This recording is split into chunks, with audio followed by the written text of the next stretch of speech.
Hello guys, this is Oba FX Trading Academy and welcome once again to my YouTube channel. Today I'm going to be talking about a very important tool in trading, and that's trend lines. So we're going to be looking at how to draw trend lines.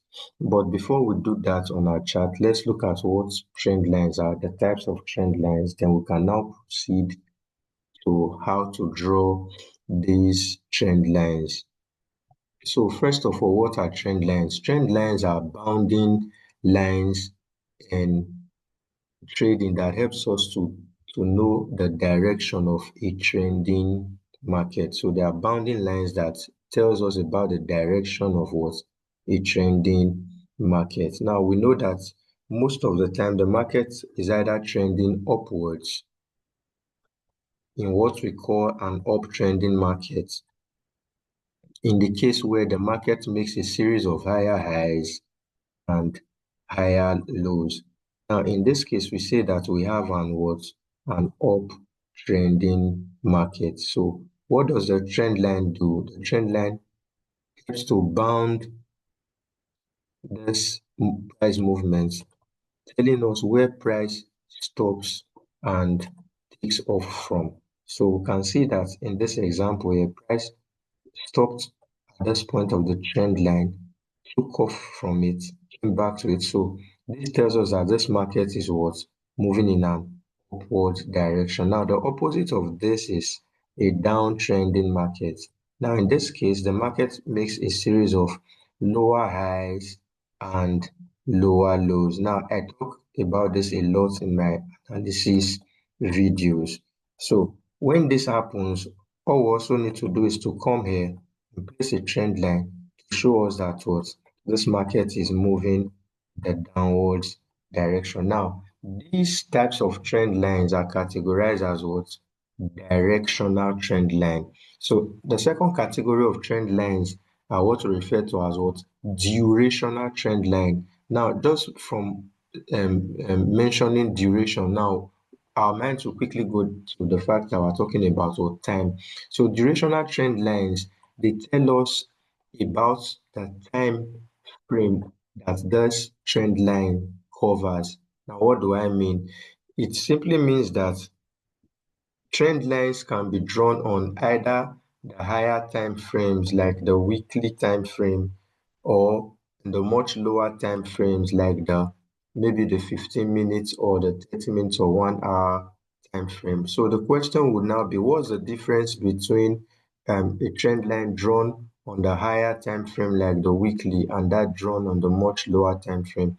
Now the difference is that trend lines drawn in the higher time frame, apart from covering a wider range of time in the market, it holds much weight, or it is much stronger as compared to that or those drawn in the lower time frame. Now, just to explain that further, it means that if I'm to draw a trend line on the 15 minutes time frame, the probability of the trend line breaking or price breaking through this trend line is much higher than when I do so on the weekly time frame. So even logically, you know that if we say that each candle on the weekly time frame takes 1 week to form, so you expect that before price gets to a trend line drawn on the weekly time frame, it will take much longer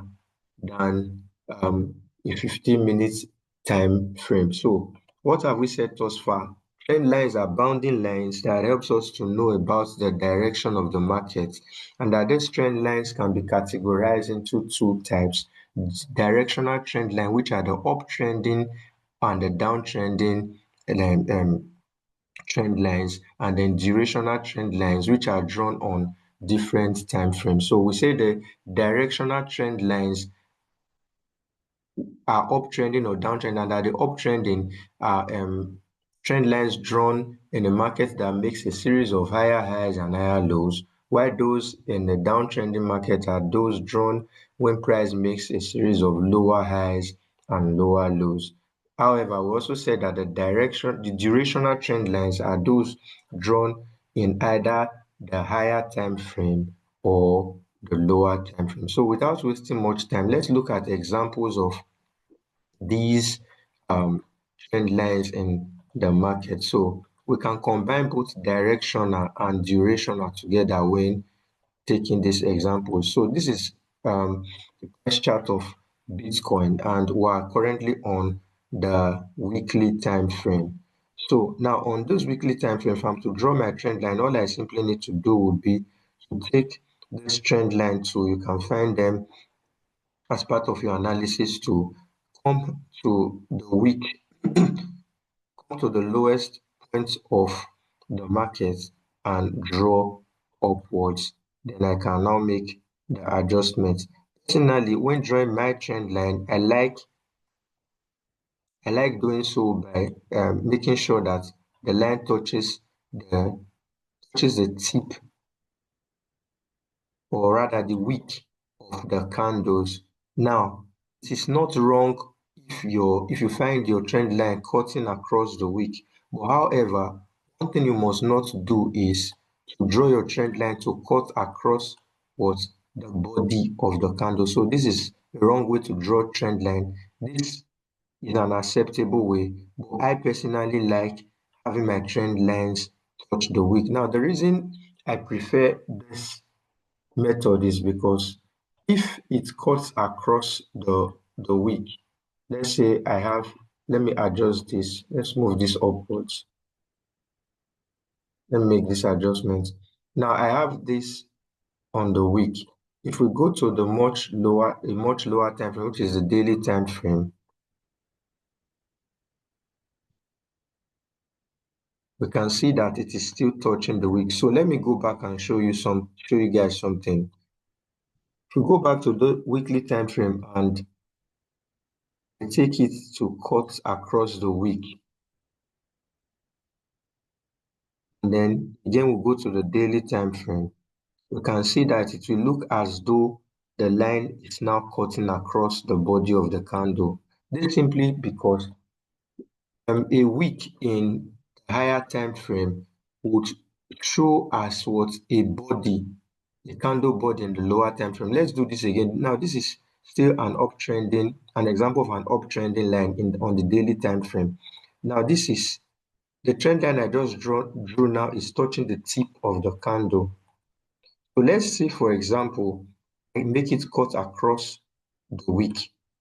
We'll go to the lower time frame, which is now H4. Now you can see that it is now cutting across the body of the candle. So this is why personally, when I'm drawing trend lines, I try to just make sure it touches the wick so that even if I'm to go to any other time frame, I won't find any form of confusion as to it now cutting across the body of the candle. So this is an example of what an up trending line and how to draw trend line in the upwards direction. So let's quickly look at that in the downwards direction. So it's very simple. All you need to do is take your trend line to come to the wick of the candle, or if you would prefer the other method of cutting across the wick, so long as you don't get confused when you move to the much lower time frame. So you come to the wick of the candle and draw downwards. So finally, how does this apply to our trading?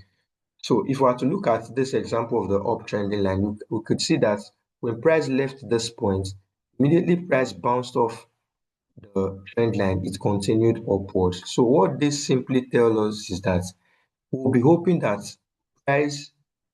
whenever price comes back to this trend line again, we expect it to bounce upwards. However, I must warn that it is not enough to just use only trend line, although a lot of people who have mastered it and use it as the singular tool in their trading. But of course, they have other ideas as to how price moves on the price chart.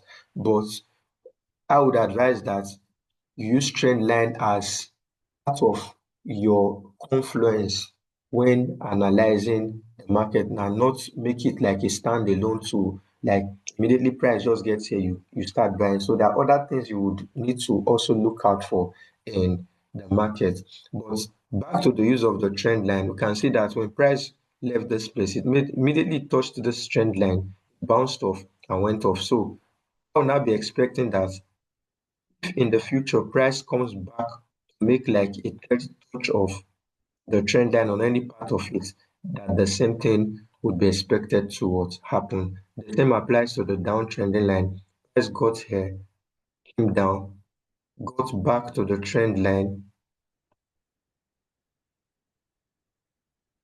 So price got here, pushed down, got back to the trend line, was pushed down, got here, was pushed down, came back here, was pushed down. So each time price came to the trend line, it was what pushed downward. So I wouldn't want to extend this video more than this. This is a simple video on what trend lines are, the types of trend line, the categories of trend line, how to draw them, and how to use them in analyzing your trade. So thanks once again for stopping by. If this is your first time of coming across this channel and you feel that you've gotten any form of value from it, please smash the subscribe button for subsequent videos. And if you're looking to take your trading journey to another level, we run a trading academy. As I said in the intro of this video, you can always reach out to us via the details in my bio, either via WhatsApp or TikTok or Instagram.